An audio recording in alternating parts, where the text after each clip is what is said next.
Hey friends, welcome back to another episode of Saturday Morning Collectibles. Today we're going to do an unboxing of Donatello as the Invisible Man.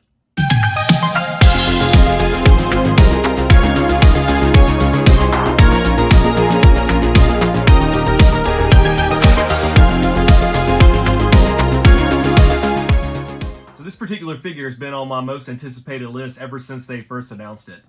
It's got my favorite turtle, Donatello. It has callbacks to my favorite holiday, Halloween. And I'm sure NECA had inspiration from the original Playmates line whenever they released this particular line with the TMNT and the Universal Monster crossover. Back in the early 90s, they had two different versions that they released of the four turtles. The first version, on my way to almost completing, it had Leo as Wolfman, Raph as the Mummy, Mikey as Frankenstein, and Donatello as Dracula. Interesting how they kind of switched them up here. Not sure why. Maybe Playmates had official rights to the specific combo of turtles and the monsters they had. Maybe NECA just wanted to switch it up just to switch it up. But anyway, we're getting Donatello as the Invisible Man. And let's look at the box art first. I'm not sure who designed this, but I mean it's pretty cool. It's a callback to the early monster movies posters, I believe. But yeah, so you'll never see him coming. Donatello's an Invisible Man. Watch behind you. Mad or genius, you decide. Once the bandages are peeled, the mystery will be revealed. Look out, his secret's under wraps. Catch him if you can.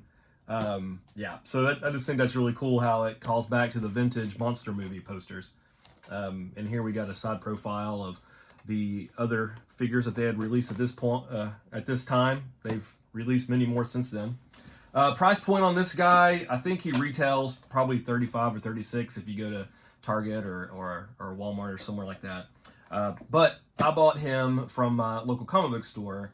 I think it's always good to support your local comic book store when you can. Either that's, I know they do free comic book day every year. I always try to go do that. Well, I'll buy a few things while I'm in there. And I do all of my comic book pickups are from my local comic book store. And I decided to pick up this guy from there also. So he was $50 plus tax.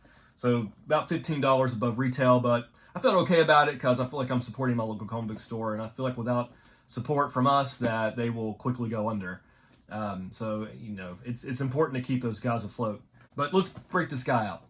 Okay, right out of the box, this figure is awesome. Let's go over the accessories. First off, we get a top hat. And really good detail. I hope you can see the distressed leather on it. It's a flexible plastic. Like that. You get a bow. You get, looks like a potion book that says TGRI on the front.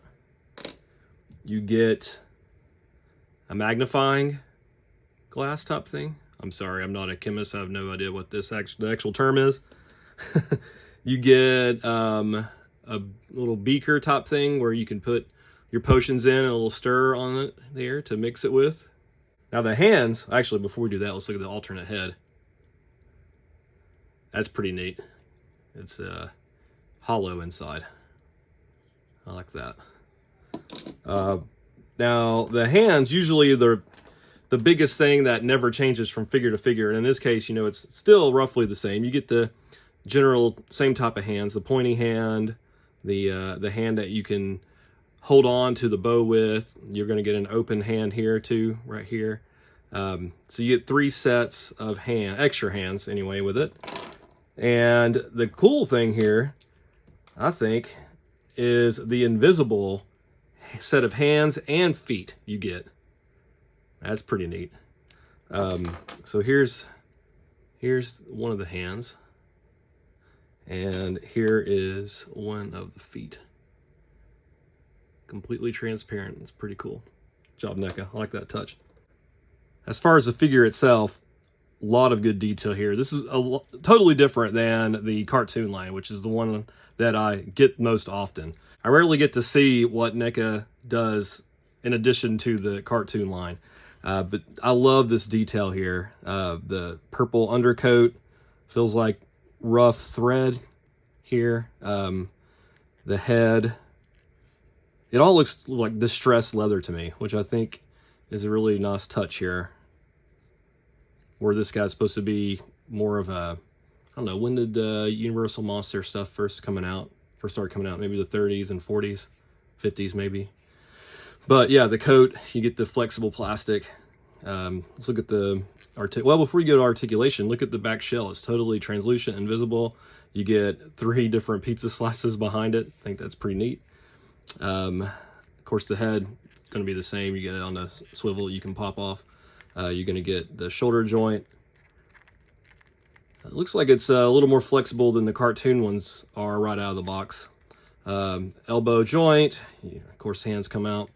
Does he have a waist swivel? Yes, it does swivel at the waist, barely, not a whole lot. You're going to have hip joints. It's going to be hard to get up into because of this coat. You got knee joints as well. Again, probably going to be a little tough to get to because of the coat. And you have the feet that comes off.